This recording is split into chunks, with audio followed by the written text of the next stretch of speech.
we run these numbers, I know everybody's going to have their contingency and it's going to have their horror story and it's going to have their anomaly. When we run numbers, we look at what we think an average roof would cost, and then at the end of it, you're going to add usually 10 to 15% for those types of things. We're going to get a home inspection, but we're also not going to be able to see in the walls, right? We're not going to start tearing off sheetrock and know whether maybe there's termite damage. So we add in a contingency.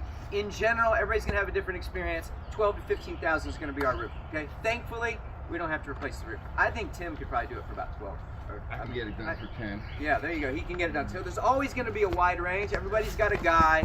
Some people, especially if they have people on staff that work for them, you know, everything's cheaper when somebody actually has like employees that are doing a majority of the work. So anyway, so everybody's numbers are going to vary. That's another thing to understand as a wholesaler. It's not your, when we give you these numbers or we give you the spreadsheet and you're going through this to run the numbers, it's not your job to figure out how much it's going to cost, okay?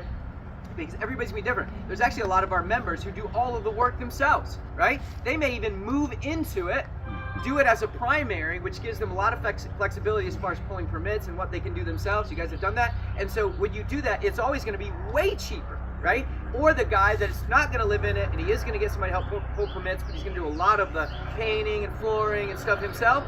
Or somebody like me, who on one job I did all myself because I couldn't find contractors because the market was hot. But over the last 20 years, it's the only job I've ever done anything on. I hire everything out, and so it's twice as much as the person that's going to live in it themselves do. Okay, so those numbers are going to range wildly. It is your job to get a good, decent estimate because it's just to drive your offer price. You just want to know what is the right offer to make. They got to, you know, ultimately they got to choose. You know, they're going to have their own contractors. Are going to do some of their own. It's called the repair cost estimator, the thing we do at PIG. You got to back that up and confirm it if you're buying it yourself with your own contractor quotes, et cetera, okay? Hopefully that all makes sense.